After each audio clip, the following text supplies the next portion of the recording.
Hi, welcome you all in the another video of @EVP This is the fourth lecture of class 11th Commerce Business Studies Chapter First. पिछले 3 video में हम लोगों ने what is human activities, उसके 2 प्रकार economic activities और non economic activities को अच्छे से समझे थे। इस वीडियो में हम लोग देखते हैं कि जो हम लोगों ने ह्यूमन एक्टिविटीज़ को 2 भागों में विभाजित किया, जैसे इकोनॉमिक और नॉन इकोनॉमिक में, तो इसका बेसिस क्या है, मतलब इसका आधार क्या है, इसको विभाजन करने का, 2 भाग में बांटने का इसका आधार क्या है। यहाँ पर हम लोगों को 3 चीज़ मतलब मुख्य आधार जो हमारा है वो 3 है।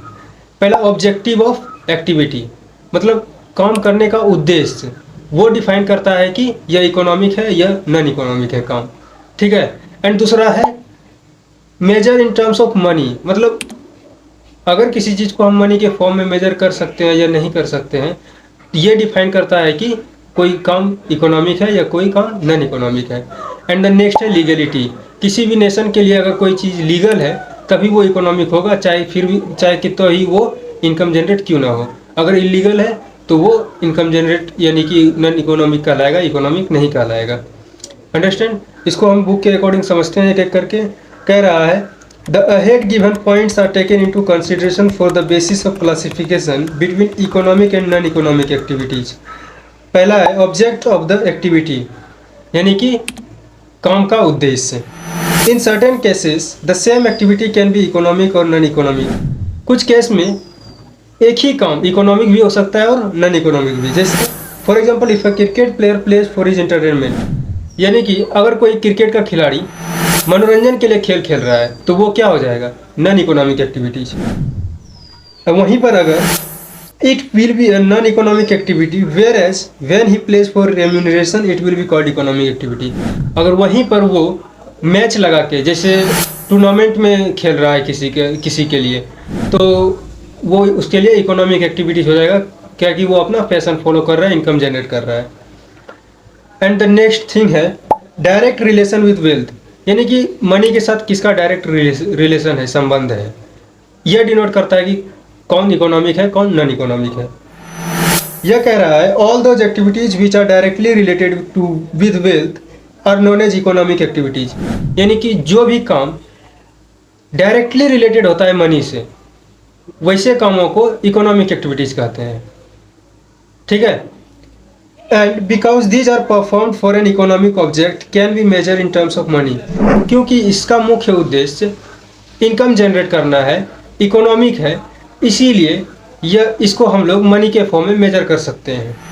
Contrary to this all those activity which are not directly related to wealth are known as non economic activity. और ठीक इसके अपोजिट जो कार्य जिसको हम लोग डायरेक्टली मनी से रिलेटेड नहीं होता है, उसको हम लोग नॉन इकोनॉमिक एक्टिविटीज कहते हैं। एंड द नेक्स्ट लास्ट है लीगलिटी, और लीगलिटी ऑफ द एक्टिविटी मतलब काम का कानूनी अधिकार। All activities related to wealth within the legal ambit of the state are known as economic activities, यानी कि किसी भी नेशन के लीगल एम्बिट के अंदर अगर कानूनी अधिकार के अंदर हो और वो इनकम जनरेट कर रहा हो तो वही होगा economic activities. On the other hand, the theft, dacosity, black marketing, bribery, etc. are performed for economic activities, but these activities are illegal. लेकिन अगर वहीं हम जैसे चोरी डकैती, बैंक लूटना या किसी का मर्डर करना, उससे पैसा छीन लेना, ये सब सारी चीज़ें जो भी है यह कहलाएगा, भले ही वो इनकम जनरेट किसी के लिए कर रहा हो, लेकिन वह नेशन के अंडर कानून के लिए वो इलीगल है, इसीलिए वो इकोनॉमिक एक्टिविटीज नहीं कहलाएगा। ना that is what these activities are term as non economic activities. अब सवाल है कि इस एक्टिविटीज को हम लोग इकोनॉमिक एक्टिविटीज क्यों नहीं कहते, ठीक है। नाउ इन दिस वीडियो यहीं तक रखते हैं, फिर मिलते हैं अगले वीडियो में। हम लोग समझेंगे differences of economic activities and non economic activities in detail. बने रहिए हमारे साथ, चैनल को सब्सक्राइब कर लेना, वीडियो को लाइक कर देना अगर अच्छा लगा हो, और सपोर्ट जरूर करना। Thank you.